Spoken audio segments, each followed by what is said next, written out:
Hey Leo, I'm Jennifer Angel. This is my October report for you. Let's get started. Let's have a look at what's going on. Okay, so first of all, right at the start of the month, Mercury, the planet of communication, creativity, and education, is going to come out of retrograde in the sign that's next to yours. So it's your monetary zone. So you want to use this energy to, if you want to rearrange your finances. There's also some activity in your second financial house, which is good for investments. So this is a good time to sort of look at investments, but more so just how are you managing your money? Okay, do you need to make some changes there? Do you need to get some systems in place to do that? So this is a great time to do that. Mercury is then going to move to the next sign on the 11th, just after the full moon on the 9th. So let's cover both of these incidences. When it moves into the next sign on the 11th, it's going to move into an area where if you're, like, for instance, starting a new job or learning something new, this is going to be a great time because Mercury's out of retrograde now. It like favors anything to do with communication, creativity, and education. It's in the area of Libra, so it's relationship based, so it's good for working with people, good for learning and getting to know the ropes and getting to know people. Okay, so that's favorable. Couple of days before that, on the 9th, the full moon is in your area of the 9th house. Anything to do with legal or money that's owed to you, then that can sort of be highlighted now as well. This area is also great for publishing, for travel.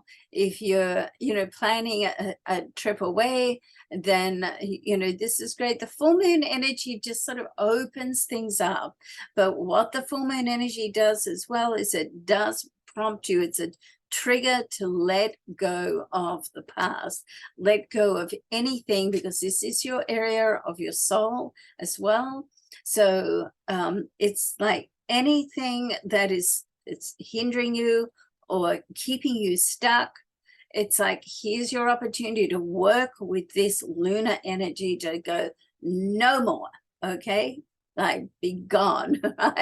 I'm in control of my life, not my past, not what someone else says, and step into that power. You're a very powerful person, Leo, and you want to step into that power. Okay, right opposite your sign, which is your one of your relationship areas, the main relationship area, Saturn is finally coming out of retrograde. So if you've been dating and it's just not happening the way that you would like it to, then guess what? With Saturn coming out of this retrograde, and I'm just going to find out when that is, not until the end of the month, so around the 23rd, but it is going to free things up.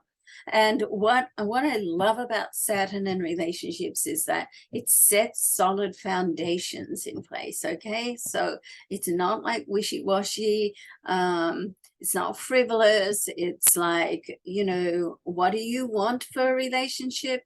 What do you want for a relationship? Okay, great. We've got compatibility. We're on the same page. Let's get going and make that happen. Okay, so it's very, very favorable. There's also quite a lot going on to do with your work as well. Okay, mainly reorganization at work, and there's also a message here to not burn the candle at both ends. Leave that to Capricorn and Virgo. Capricorn, so I know how that goes. But to create balance in your life, make sure you've got work-life balance and looking after yourself, whatever that means for you. If it means you're a fire sign, there's a good chance that cardio is good for you. So you want to sort of do what's right for you and as a side note, not necessarily what someone else thinks is right for you. Okay. So that's, you know, very, very positive as well. Okay, what else? Let's have a look. What else are pertinent things going on? There's a lot of what's called trines this month. The trines are like an easy passage. It's like the path of least resistance lines up, and it's with friendships and communication. Okay, one area. And the other area is about relationships and just getting together and talking things out. It's like there's a lot of communication going on this month where you can heal relationships, you can start new relationships, and you can connect with people. Now, right at the end of the month, and I'm going to finish with this, is that there's a new moon. And for the new moon, that means that the moon and the sun are together. It's a conjunction at the same degree, and it's a solar eclipse. It's a partial eclipse, but it's still an eclipse. So it's got a punch to it. And for you, it's in your home and family area, and it does indicate the new moon.